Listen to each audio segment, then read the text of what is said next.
Christmas, we take the Star of Bethlehem for granted. It's been there for as long as we have been celebrating Christmas. But actually, it caused a lot of discussion and controversy amongst historians and scientists as to what it really was. And so we thought we'd just tell its story through music.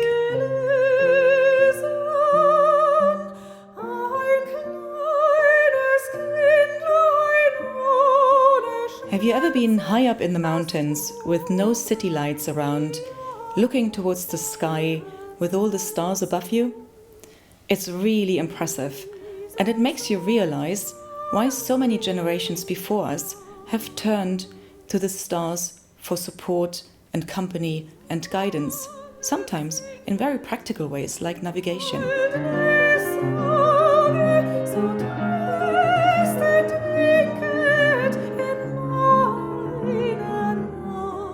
But let's return to the Star of Bethlehem itself. There are many theories as to what the Star of Bethlehem could have been, astronomically speaking. One of the theories was put forward by Johannes Kepler, an astronomer in the 17th century. He laid down his theory in his book De Stella Nova. He thought that the Star of Bethlehem was actually a supernova, which is a huge explosion at the end of a star's life. Something that at the moment we can actually see in Betelgeuse, the brightest star in the constellation of Orion. On Betelgeuse, the gold leaves hang in golden isles for twice 100,000,000 miles and twice 100,000,000 years. So what made this star cross the skies, leading the three wise men to the birthplace of Jesus and stopping, rather conveniently, just above it? When you look into the Bible, it actually tells you remarkably little about the Star of Bethlehem. It's only in the Gospel of Matthew where it's mentioned explicitly, saying, "After Jesus was born in Bethlehem in Judea, during the time of King Herod, Magi from the east came to Jerusalem and asked, 'Where is the one who has been born King of the Jews? We saw the star in the east and have come to worship him.'"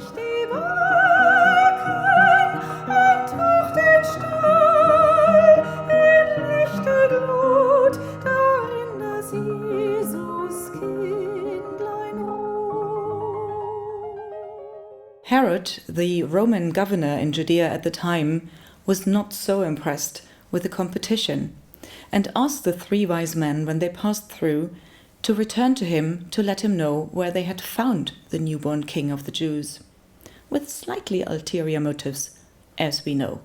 Herod the king in his raging charged he has his day, his men of might in his own sight, all children young to slay.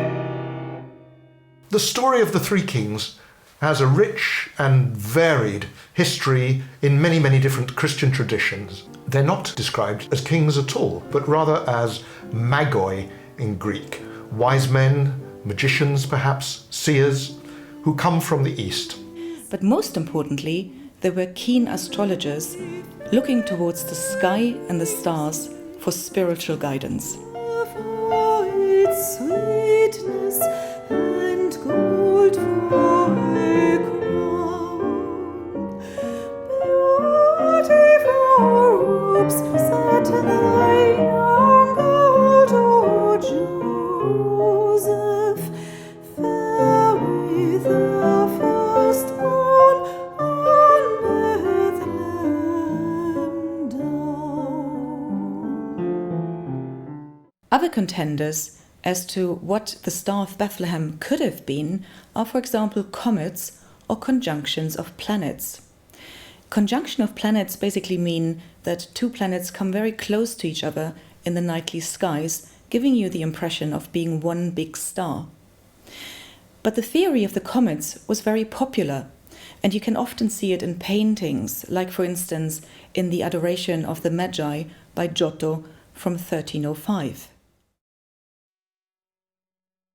But let's not forget the rest of the Christmas story and how we can actually listen to it in music. Before we get to Christmas and Christmas being lit up by the Star of Bethlehem, it actually gets quite a bit darker and colder. Is thou not, how stiff, and wondrous old, by far unfit to bear the bitter cold. Then one of the most positive messages of the season arrives on the 8th of December, when Gabriel comes to visit Maria to tell her about the imminent arrival of Jesus and her rather important part in it. The angel Gabriel from heaven came, his wings as drifted snow, his eyes as flame.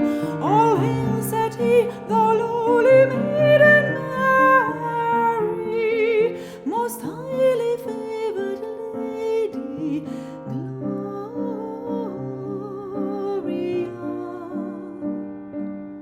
A little later, we find ourselves under the palm trees of Bethlehem, and it's high time for lullabies for the newborn, but also for the feelings that a newly made mother could possibly have. Pues andáis en las palmas, ángeles santos, que se duerme mi niño, tened los ramos, tened los ramos. And then the guests arrive. The angels, the shepherds, and the three wise men. And they do what we know best about Christmas music. They express their praise and festive happiness. Et exultavit spiritus meus. What composers have traditionally most set to music for Christmas is the joy about the new arrival, the Messiah, the Savior. Spiritus meus, et exultavit spiritus meus, et exultavit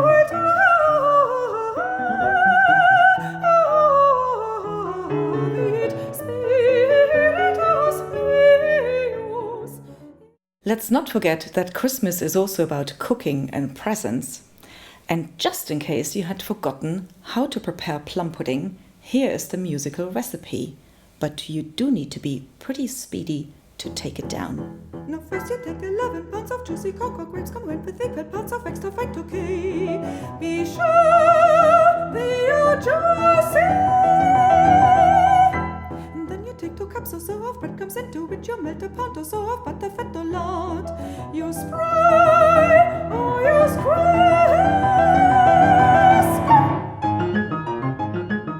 This was our musical fast track to Christmas.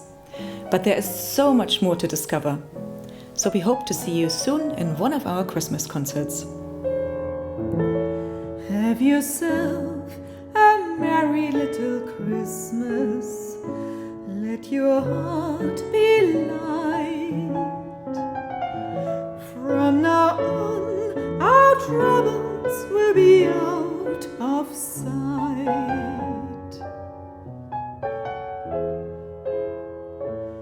Have yourself a merry little Christmas. Make the Yuletide gay. From now on, our troubles will be miles away.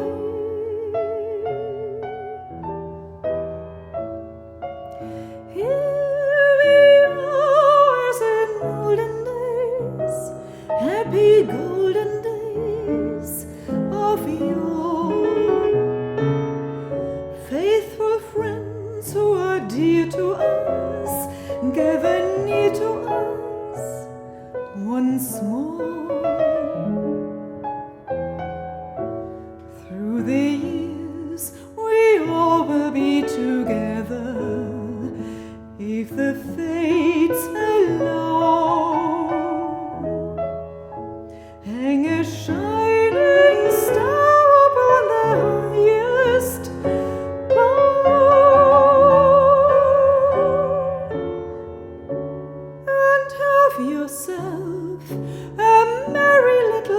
Christmas.